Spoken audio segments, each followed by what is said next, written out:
All right, now on to our Health Watch, where we discuss all the topics trending in the medical world. We're sending things over to Tim Lammers for more in Studio 61. Yes, good morning. As always, we are happy to have Dr. Syed Hussain from Trinity Health of New England here with us in Studio 61 to talk about all the things that medical experts are talking about. Good to see you again, Doctor. Likewise, Tim. Glad to have you here. We've been talking a lot about what is now being called Beyfortus, that the CDC is recommending routine use of that antibody treatment to help protect infants and other young people from the dangers of respiratory syncytial virus, or RSV. Where are we along in this process?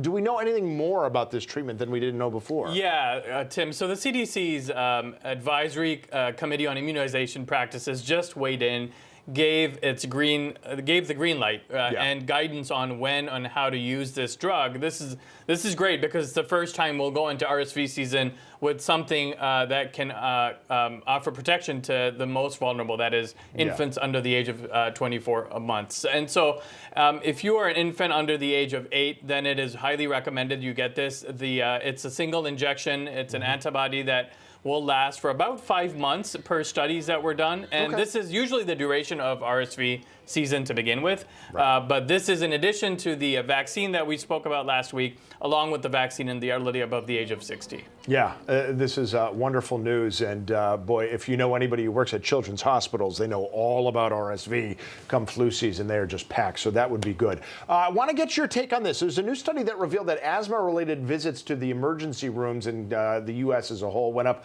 about 17% from May to August. And they think a driving factor in that is the smoke from the Canadian wildfires.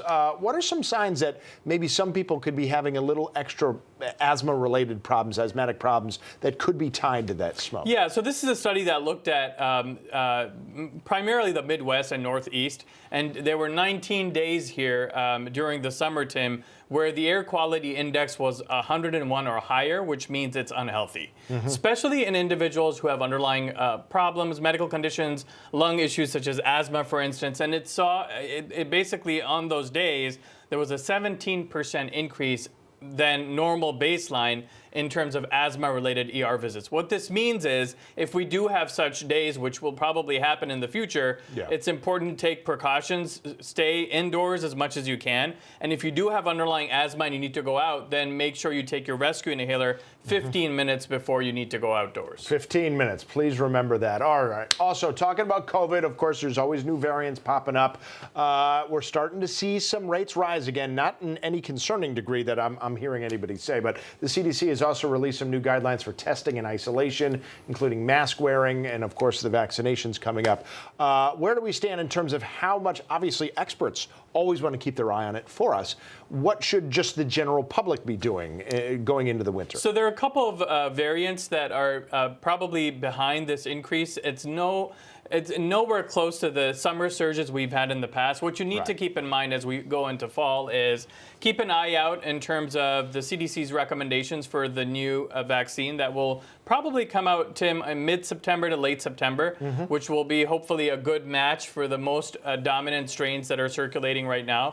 So it's highly recommended you get that along with the flu vaccine as we prepare for this season. If you are immunocompromised, and if you live in a county, there are 89 counties right now which are seeing medium to high transmission of COVID-19, it's advisable you wear a mask along with other precautions, and also if you're someone with underlying medical problems. Yeah, those populations might start seeing mask wearing during the winters as just really what is normally done, like is the case in many Asian countries where the population just generally considers that as a collective public health Absolutely, best to measure. protect yourself. Yeah, absolutely. All right, Doctor, thank you so much for the time. Good to see you again. Dr. Syed Hussain from Trinity Health of New England. As always, he is a font of information about anything that we want to ask him about. He does the studies and gets back to us, Erica. That's where we like having him. Absolutely, Tim. Thanks so much.